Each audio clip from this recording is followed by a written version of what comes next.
बिस्मिल्लाहिर्रहमानिर्रहीम। अस्सलाम वालेकुम। मैं हूं बैदर रहमान और आप मेरा चैनल देख रहे हैं चटपटा खाना। वीडियो शुरू करने से पहले गुजारिश है, अगर आप मेरे चैनल पे नए हैं तो मेरे चैनल को सब्सक्राइब कीजिए और बेल आइकन को दबाइए ताकि मेरे आने वाली वीडियो आपको जल्दी मिल सके। आज मैं बनाने जा रहा हूँ रशियन सैलेड। तो आइए देखते हैं ये किस तरीके से बनता है और इसके लिए किन किन चीज़ों की ज़रूरत होती है। सबसे पहले मैं एक बॉल ले लूँगा इस तरीके से, और इसमें ये 300 ग्राम मेयोनेज़ है, ये इसमें मैं डाल दूँगा। ये मेरे पास क्रीम है, ये 150 मिलीलीटर है, ये मैं डाल दूँगा इसमें। पिसी हुई शुगर है, ये मैं इसमें 2 टेबलस्पून डालूँगा। आधा टेबलस्पून वाइट पेपर डाल रहा हूँ मैं इसमें। 1/4 टेबलस्पून ब्लैक पेपर, 1/4 टेबलस्पून नमक है। सारे को मैं मिक्स कर लूँगा। ले जी, सॉस हमारा तैयार है।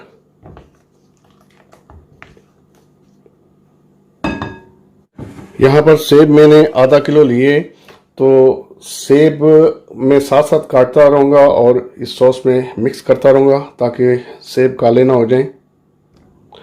ये देखिए जी, इस तरीके से मैंने सेब काटा है। ये इस तरीके से क्यूब्स इसकी बनाऊँगा मैं और छिलका नहीं उतारूँगा, और साथ साथ इसमें मैं मिक्स करता रहूँगा ताकि सेब काले ना हो। बाकी के सेब भी इसी तरीके से काट कर मैं मिक्स करता हूँ, फिर मैं आपको दिखाता हूँ। सेब मैंने सारे काट कर इसमें डाल दिए हैं और इनको अच्छी तरीके से मैंने मिक्स कर दिया है। ये गाजरें हैं जी, मेरे पास तकरीबन 100 ग्राम के करीब होंगी। इनको मैंने इस तरीके से काट कर उबाल लिया, फिर ठंडा कर लिया था। ठंडा करना ये बहुत ज़रूरी है, सारी चीज़ें इसमें जो है वो ठंडी करके आप डालें। इसी तरीके से मैंने ये तकरीबन 100 ग्राम के करीब मटर होंगे, ये भी मैंने उबाल लिए थे, इनको भी ठंडा कर लिया था। 100 ग्राम के करीब ये मेरे पास अंगूर है, इस तरीके से मैंने इनको दरमियान से काट लिया था, ये मैं डाल दूँगा। 100 ग्राम के करीब मेरे पास अनार है, ये मैं डाल दूँगा। ये तकरीबन 1 कप के करीब मेरे पास पास्ता है, आप कोई भी पास्ता ले लें, मकरोनी या कोई भी पास्ता ले लें। 50 ग्राम के करीब किशमिश है मेरे पास, ये भी डाल दूँगा। और आखिर में बहुत ही ज़रूरी चीज़ पाइनएप्पल इस तरीके से मैंने क्यूब में काट लिया था, ये भी तकरीबन 100 ग्राम के करीब होगा, ये भी डाल दूँगा मैं। अब इस सारे को मैं मिक्स कर लूँगा। आप अगर डालना चाहें तो आलू उबाल कर वो भी डाल सकते हैं और केला भी, लेकिन वो दोनों चीज़ें जो हैं वो जब आप सर्व करने लगे तब वो आप डालें, क्योंकि पहले अगर आप उसमें डालेंगे तो अगर आप अपना कारोबार कर रहे हैं तो वो जल्दी ख़राब हो जाएगा आपका ये रशियन सैलेड जो है, इतनी ज़्यादा देर वो नहीं निकालेगा।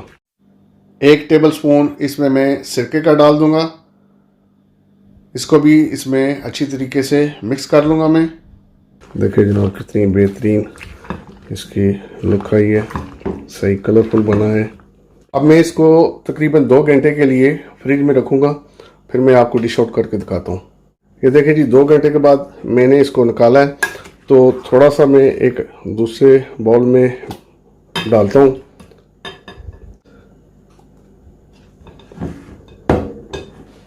ये मेरे पास आलू हैं, इस तरीके से मैंने काट कर इनको उबाल लिया था, ये मैं इसमें डाल देता हूँ। और ये केला है, ये भी मैं इसमें इस तरीके से मिक्स कर देता हूँ। केला और आलू अगर आप डालना चाहते हैं तो वो बिल्कुल आपने सर्व करने के टाइम डालने। इसको भी मैं मिक्स कर देता हूँ। देखिए जनाब, दोनों तरीके से ये रशियन सैलेड जो है वो तैयार है। अब मैं डिश आउट करके आपको दिखाता हूँ। ये जनाब, दोनों तरीके से रशियन सैलेड जो है वो तैयार है। उम्मीद है आज की ये वीडियो आपको पसंद आई होगी। वीडियो अच्छी लगी हो तो लाइक कीजिए और शेयर कीजिए। मिलते हैं अगली वीडियो में, तब तक मेरा और आपका अल्लाह निगहबान।